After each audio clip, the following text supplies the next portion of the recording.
जय हिंद प्यारे साथियों, आप सभी का स्वागत है आपके अपने इस YouTube चैनल चैंपियन भारतवर्ष पे। दोस्तों, आज की इस वीडियो में हम लोग लेक्चर नंबर ये 2 होने वाला है। पिछली वीडियो में हम लोग ने प्रकाश के परिवर्तन अपवर्तन चैप्टर को शुरू कर दिया था। आज की इस वीडियो में हम अभी प्रकाश के बारे में ही जानेंगे। पिछली वीडियो में हम लोग प्रकाश के बारे में ही जान रहे थे। अभी प्रकाश के बारे में एक टॉपिक है, उसके बाद हम लोग बढ़ेंगे प्रकाश के परिवर्तन के बारे में। तो अभी तक आपने उस वीडियो को नहीं देखा है तो जरूर से देख लीजिए, और उसका जो प्ले लिस्ट का लिंक है आपको डिस्क्रिप्शन बॉक्स में मिल जाएगा। चलिए आज की क्लास को शुरू करते हैं। सबसे पहले हम लोग अभी प्रकाश के बारे में ही जान रहे थे, उसके बाद परिवर्तन अपवर्तन को जानेंगे।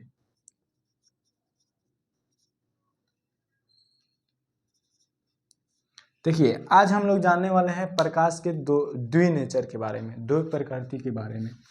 एक होता है कर्ण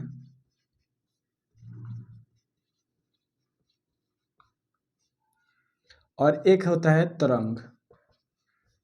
देखिए, हम बहुत सारे वैज्ञानिक आए जिन्होंने प्रकाश के बारे में बहुत सारा मत दिया, लेकिन जब बात हुआ कि आखिर प्रकाश है तो कैसे है, किस प्रकार से है, तो एक वैज्ञानिक आए न्यूटन, उन्होंने बोला कि कर्ण प्रकृति का है। तो फिर एक दूसरे वैज्ञानिक आए, वो बोले नहीं, कर्ण प्रकृति का नहीं है, तरंग प्रकृति का है। तो इन दोनों ने अपना अपना मत दिया और दोनों का मत सही निकला। अभी तक ये प्रूफ नहीं हो पाया है कि प्रकाश जो है कण है या तरंग है। तो हम लोगों को यही जानना है कि प्रकाश द्वि प्रकृति का होता है, यानी कि उसमें वो कण प्रकृति और तरंग प्रकृति के भी होता है। अब देखिए, यहाँ पे आपको पढ़ना है क्लास 12th में, इसको और भी विस्तार से पढ़िएगा। सबसे पहले हम लोग जान लेते हैं सिर्फ इतना कि आखिर ये कण प्रकृति और तरंग प्रकृति का कैसे है। हम जानते हैं कि सूर्य, ये मान लीजिए सूर्य है, ये हमारा वायुमंडल,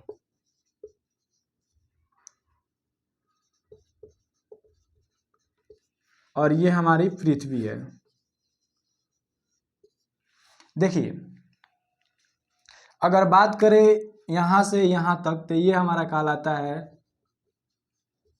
निर्वात, यानी कि यहाँ कुछ भी नहीं है, न हवा है न कुछ भी। यहाँ पे कोई भी ऐसा नहीं है वस्तु जिससे कोई वस्तु आए तो उसको रोक सके। तो देखिए, जब प्रकाश किरण, सूर्य की प्रकाश जब पृथ्वी पर आती है, यहाँ से चलेगी सूर्य की प्रकाश, तो ये जो निर्वात में होता है, यहाँ पे हमको पता चलता है कि प्रकाश जो है वो कर्ण प्रकृति की है। ठीक है, कर्ण प्रकृति की है। लेकिन यहाँ पे पृथ्वी यहाँ पे आता है तो हमारा ये वायुमंडल हो जाता है। वायुमंडल में बहुत सारे गैस या कहिए तो बहुत सारे चीज होते हैं, जिसकी वजह से यहाँ पे प्रकाश का परिवर्तन अपवर्तन इसमें भी होता है। तो वो अभी हम लोग नहीं जानेंगे।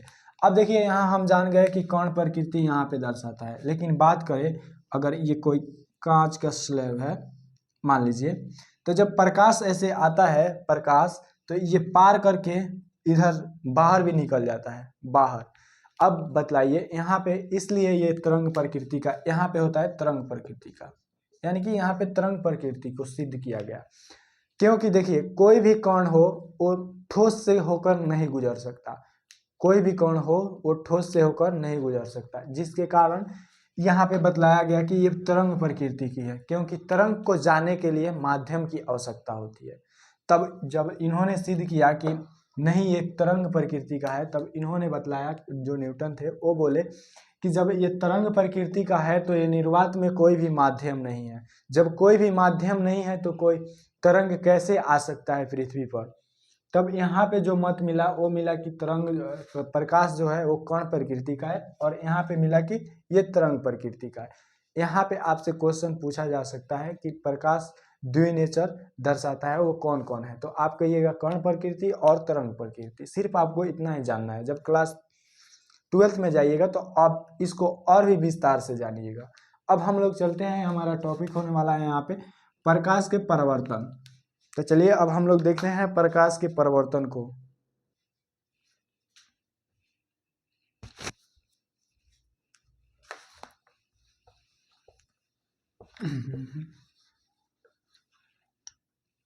अब हमारा टॉपिक होने वाला है प्रकाश का परिवर्तन।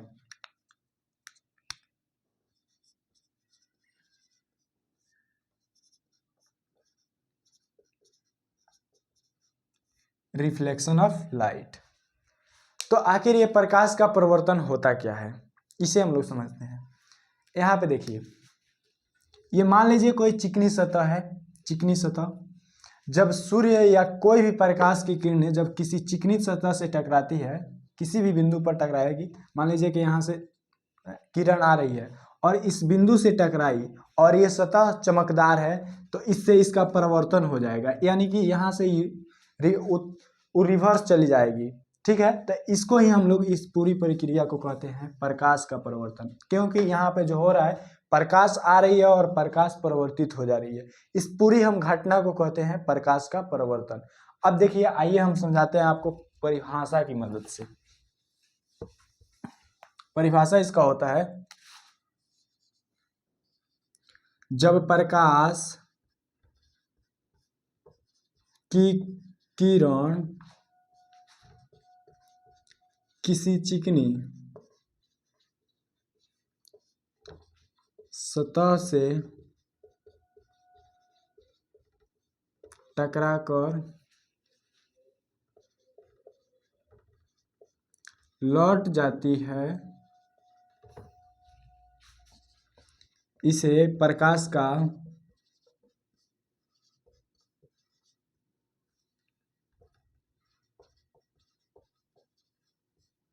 परिवर्तन कहते हैं। यहाँ पे देखिए, हमने आपको बतलाया जब प्रकाश की किरणें किसी चिकनी सतह से टकराती है तो उसका परिवर्तन हो जाता है। इस पूरी घटना को हम लोग प्रकाश का परिवर्तन कहते हैं। प्रकाश किसी चिकनी सतह से टकराकर वो लौट जाता है। यानी देखिए, जब यहाँ पे अगर बात करें हम लोग, मान लीजिए कोई समतल दर्पण, दर्पण के बारे में भी हम लोग पढ़ेंगे। मान लीजिए जो आप चेहरा देखते हैं वो हमारा दर्पण है। यदि आप एक बार जाइएगा और लाइट मारिएगा, इस पर कोई टर्च लेकर मारिएगा, तो टर्च मारिएगा तो ये जो जहाँ पे पड़ेगा उसके बाद ये यहाँ से लौट जाएगा ऐसे। तो आप देखे होंगे जब आप लाइट बारते हैं तो जैसे ही जितना पे बारते हैं आप, वहाँ से एक प्रकार का लाइट निकलता है जिसे दूसरे जगह दिखाई देता है, तो उसी को हम लोग प्रकाश का परिवर्तन कहते हैं भोजपुरी में, अगर समझे ठेठ में। तो यहाँ पे देखिए, प्रकाश का किसी चिकनी सतह से टकराकर वापस लौट जाना ही प्रकाश का परिवर्तन है। ठीक है, अब देखिए प्रकाश के परिवर्तन हम लोग समझ गए। मान लीजिए कि हम दर्पण के आगे खड़ा हो जाते हैं और लाइट जलाते हैं, लाइट बारते हैं, तो उसका जो परिवर्तन होता है वो पीछे तक जाता है, यानी कि लाइट का जो फोकस होता है पीछे तक जाता है। तो वहीं जो लाइट टकरा करके वापस लौटती है उसे ही हम लोग प्रकाश का परिवर्तन कहते हैं। अब बात करते हैं प्रकाश के परिवर्तन के नियम। अब प्रकाश के परिवर्तन का नियम क्या होता है? प्रकाश जिन नियमों का पालन करते हुए चलती है उसे हम लोग प्रकाश के परिवर्तन के नियम का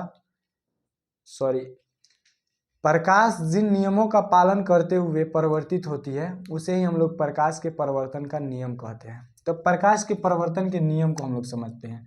प्रकाश के परिवर्तन का नियम।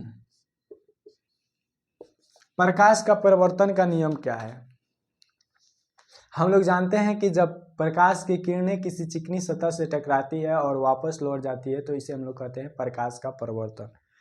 प्रकाश का परिवर्तन कहते हैं। अब देखिए, यहाँ पे हम एक डायग्राम बना लेते हैं। यहाँ पे मान लीजिए यहाँ से प्रकाश की किरण आई और यहाँ से लौट गई, और यहाँ पे जहाँ पे बीचों बीच यहाँ पे एक लाइन आ जाएगा और ये इसको यहाँ पे बिंदु। देखिए, इसको कहते हैं, ये जो प्रकाश आई है इसे कहते हैं आपतित किरण।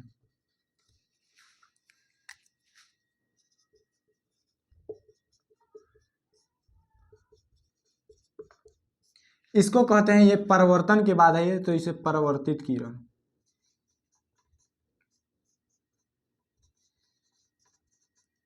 इसको जो बिंदु से जहां से परिवर्तित हुई है इसे कहते हैं,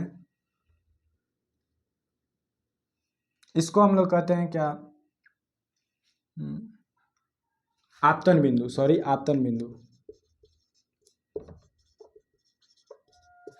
और ये जो हमारा होता है इसे कहते हैं अभिलंब। देखिए और ये हमारा हो गया पृष्ठ या चिकनी सतह। अगर हम लोग इधर से पेंट कर दे, यानी कि रंजित कर दे, इसको पेंट करना मतलब रंजित करना, तो ये हमारा बन जाएगा दर्पण। दर्पणों के बारे में भी हम लोग आगे चर्चा करेंगे। तो ये देखिए यहाँ पे फर्स्ट नियम कहता है कि आपतित किरण, परावर्तित किरण तथा आपतन बिंदु पर डाला गया अभिलंब तीनों एक ही सतह पर होते हैं। देखिए आपतित किरण,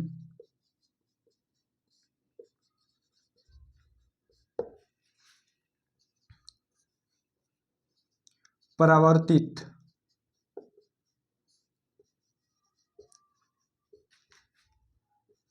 तथा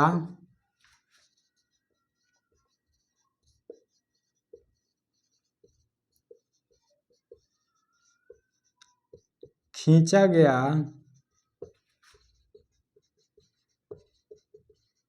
अभिलंब तीनों एक ही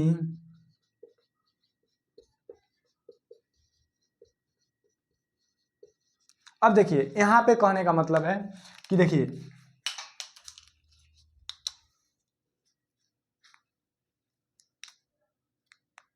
यहाँ पे देखिए आपतित किरण यानी कि ये आने वाली किरण जो प्रकाश यानी जो प्रकाश स्रोत से आती है, जो प्रकाश देता है उसे हम लोग प्रकाश स्रोत कहते हैं, हम आपको बतला चुके हैं। तो जब प्रकाश की किरणें आती है और किसी चिकनी सतह से टकराती है तो इसको तो हम लोग कहते हैं आपतन बिंदु, इसको कहते हैं चिकनी सतह, यानी इसको दर्पण कह सकते हैं। दर्पण जब इधर नीचे से रंजित कर दिया जाएगा यानी कि इस पर पेंट चढ़ा दिया जाएगा तो ये दर्पण बन जाएगा। मान लीजिए इधर शीशा यानी कि दर्पण है।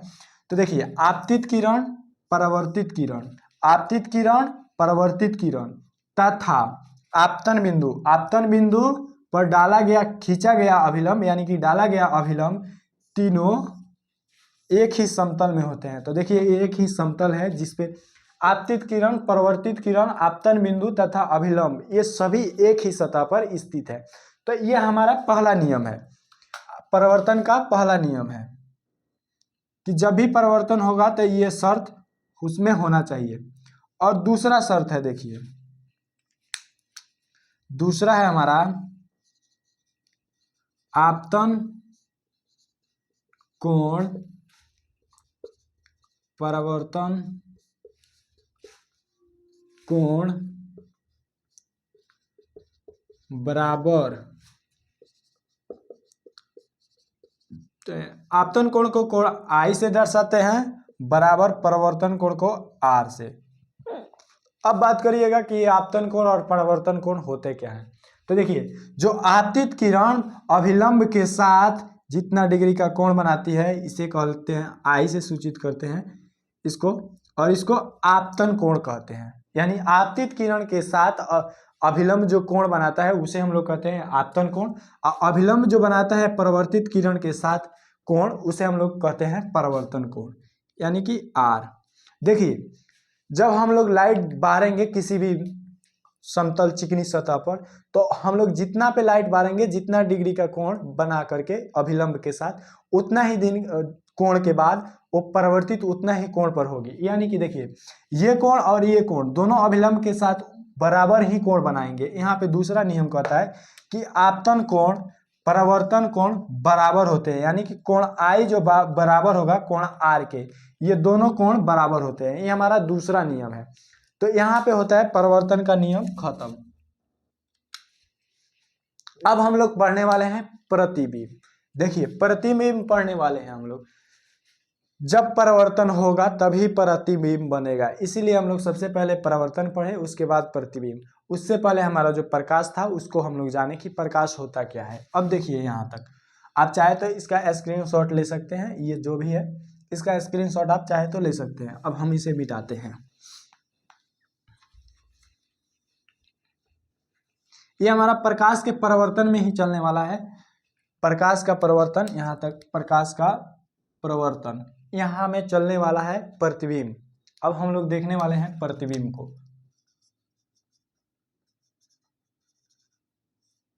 जिसे हम लोग कहते हैं परछाई, भोजपुरी में हम लोग परछाई कहते हैं। उसे ही हम लोग पढ़ने वाले हैं कि परछाई बनता कैसे है दर्पण पे। तो यहाँ पे देखिए, यहाँ पे प्रतिबिंब भी दो प्रकार का होता है। सबसे पहले हम आपको प्रतिबिंब की परिभाषा को लिखवा देते हैं, उसके बाद हम लोग प्रतिबिंब के बारे में बतला देंगे। देखिए यहाँ पे होता है किसी बिंदु स्रोत से आती प्रकाश की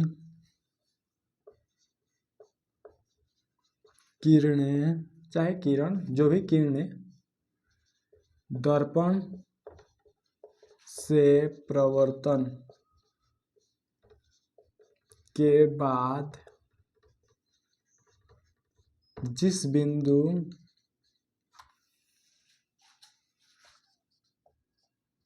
से आती है या जिस बिंदु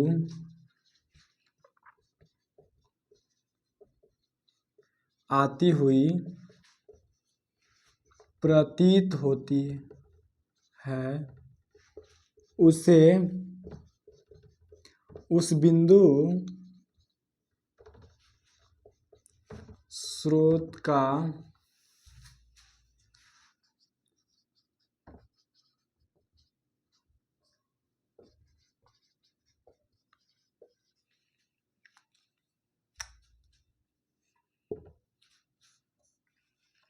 देखिए हमने परिभाषा में लिखा किसी बिंदु स्रोत, यानी कि जो जहां से प्रकाश निकल रही है, यानी कि किसी वस्तु से प्रकाश निकलेगी, ठीक है। तो किसी बिंदु स्रोत से आती प्रकाश की किरणें, देखिए हम लोग को पढ़ना है दर्पण, दर्पण के बारे में ही पढ़ना है। तो हम यहाँ पे लिखे हैं कि दर्पण से परावर्तन के बाद, यानी कि जब प्रकाश की किरणें आती है और दर्पण से टकराकर वापस लौटती है, तो वो जिस बिंदु से आती है, यानी कि जो बिंदु से आती है या आती हुई प्रतीत होती है, आती हुई प्रतीत होती है। यहाँ पे हम लिखे हैं एक बार लिखे हैं कि आती है और दूसरी बार लिखे हैं आती हुई प्रतीत होती है। तो यहाँ पे प्रतिबिंब दो प्रकार का होता है, इसीलिए लिखे हैं कि एक समय ऐसा आता है जिस समय हमको खुद से देखना रहता है कि प्रतिबिंब आखिर हमको कहाँ किस तरह प्राप्त हो रहा है, हमको इमेजिंग करना रहता है। इसलिए यहाँ पे बोल रहे हैं कि या जिस बिंदु से आती हुई प्रतीत होती है, और यहाँ पे लिखे हैं जिस बिंदु से आती है, तो हमारा एक वास्तविक और आभासी प्रतिबिंब होता है। इसीलिए लिखे हैं कि एक समय ऐसा आता है जहाँ पे हमको प्रतीत होता है और एक समय ऐसा आता है जहाँ पे हमको पता चल जाता है कि कहाँ पे प्रतिबिंब बनने वाला है और किस बिंदु से प्रकाश आ रही है।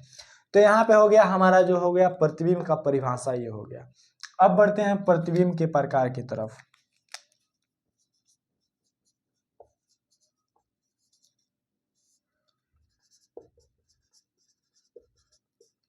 देखिए प्रतिबिंब के प्रकार की बात करें तो ये दो प्रकार का होता है। पहला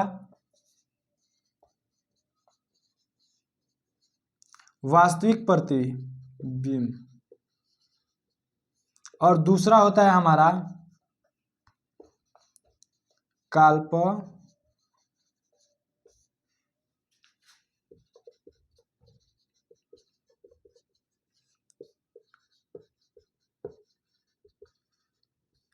या आभासी प्रतिबिंब। आपको दूसरा समझ में आ रहा होगा, वो पहला समझ में आ रहा होगा कि वास्तव में जिस समय हमको वास्तव में लगे हाँ ऐसा हो रहा है, उसे वास्तव में हम लोग वास्तविक प्रतिबिंब, और जो काल्पनिक यानी जिसमें कल्पना करना पड़े प्रतिबिंब बनाने के लिए काल्पनिक प्रतिबिंब, इससे आप अनुमान लगा सकते हैं, ठीक है। लेकिन हम इसका परिभाषा आपको लिख दे रहे हैं यहाँ पे वास्तविक प्रतिबिंब का।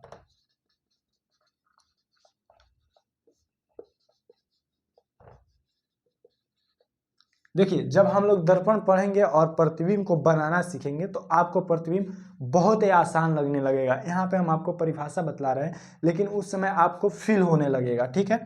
तो आप इस बात से मत घबराइए कि समझ में नहीं आ रहा है, आपको समझ में आएगा जब एक दूसरे से वस्तु चीज़ें रिलेट करने लगेंगे तो आपको बहुत आसानी से समझ में आएगा, ठीक है। तो यहाँ पे देखिए हम लोग पढ़ने वाले वास्तविक प्रतिबिंब। वास्तविक प्रतिबिंब होता क्या है, यहाँ पे लिखेंगे किसी बिंदु स्रोत से आती प्रकाश की किरणें दर्पण से परावर्तन के बाद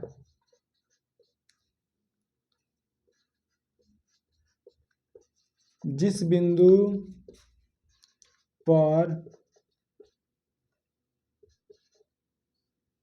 वास्तव में मिलती है उसे उस बिंदु स्रोत का प्रतिबिंब कहते हैं। देखिए अब इसको हम परिभाषा को एक बार आपको समझा देते हैं कि देखिए किसी बिंदु स्रोत से आती प्रकाश की किरणें, यानी कि कोई वस्तु होगा जिससे प्रकाश की किरणें निकलेंगी और दर्पण से परावर्तन के बाद जब दर्पण से परावर्तित होगी तो वो जिस बिंदु पे वास्तव में मिलेगी उस समय हम लोग कहेंगे कि वास्तविक प्रतिबिंब बना है। लेकिन अगर बात करें आभासी प्रतिबिंब की, यानी कि काल्पनिक प्रतिबिंब की, आभासी प्रतिबिंब यानी कि हम लोग जिस समय आभास करेंगे प्रतिबिंब इस समय इस जगह पे बना है, उस समय हम लोग बात करेंगे काल्पनिक यानी कि आभासी प्रतिबिंब की। देखिए यहाँ पे किसी बिंदु स्रोत से आती प्रकाश की किरणें दर्पण से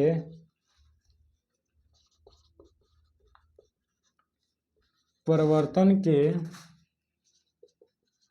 बाद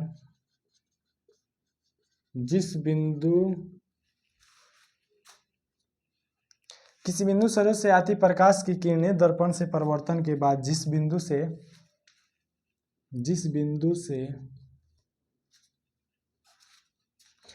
बिंदु पर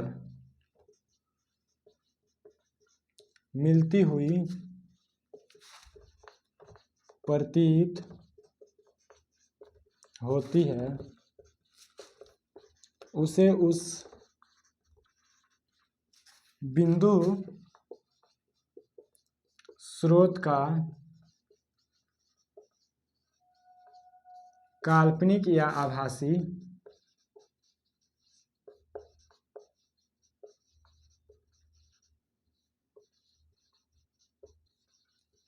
एक बार देख ले कि आप लोग को दिखाई दे रहा है कि नहीं। हाँ ठीक है, तो यहाँ पे देखिए हमने बोला कि किसी बिंदु स्रोत से आती प्रकाश की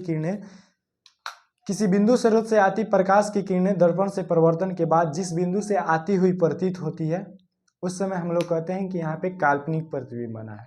और जिस समय वास्तव में हमको फील होता है कि ये प्रतिबिंब जो प्रकाश है यहाँ से आ रही है, यानी कि जिस निश्चित बिंदु से आती है वहाँ पे हमको पता चल जाता है, उस समय हमारा जो प्रतिबिंब बनता है वो वास्तविक प्रतिबिंब बनता है।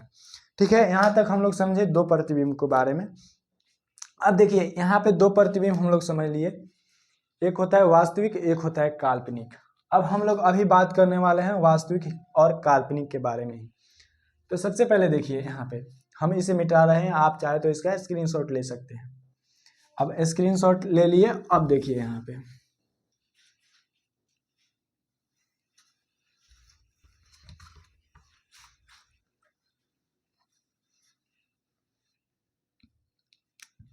एक नंबर वास्तविक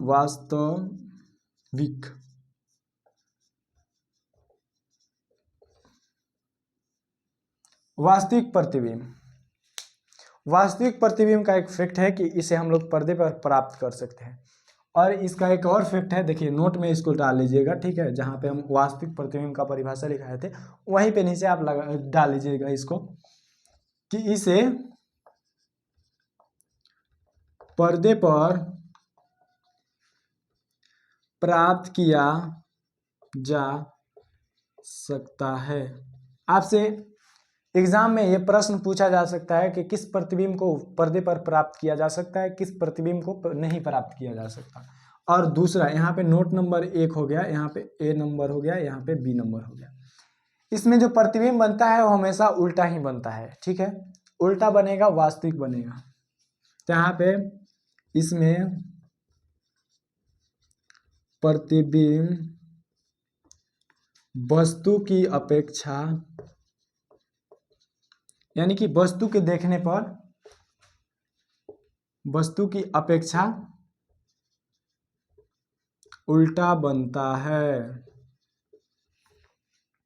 यहाँ पे देखिए वास्तविक प्रतिबिंब में दो फैक्ट हो गया कि वस्तु की अपेक्षा हमेशा उल्टा बनता है इसमें प्रतिबिंब, अब बात करते हैं, हमारा दूसरा नंबर है काल्पनिक। काल्पनिक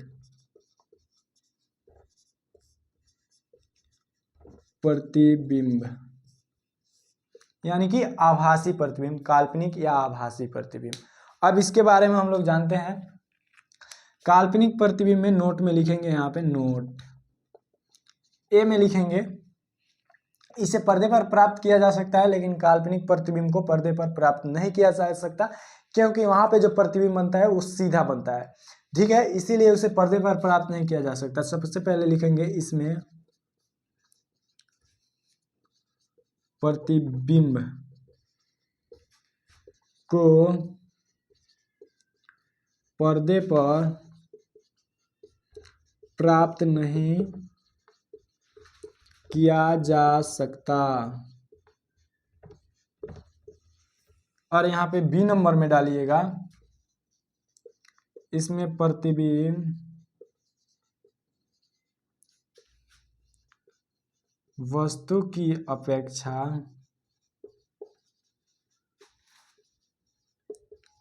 हमेशा सीधा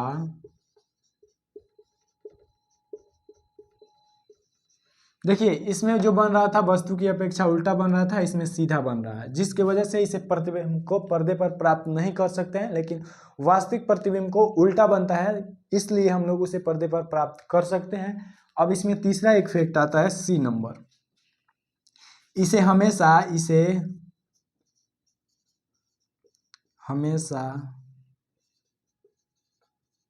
बिंदु या टूटी रेखा यानी कि लाइन से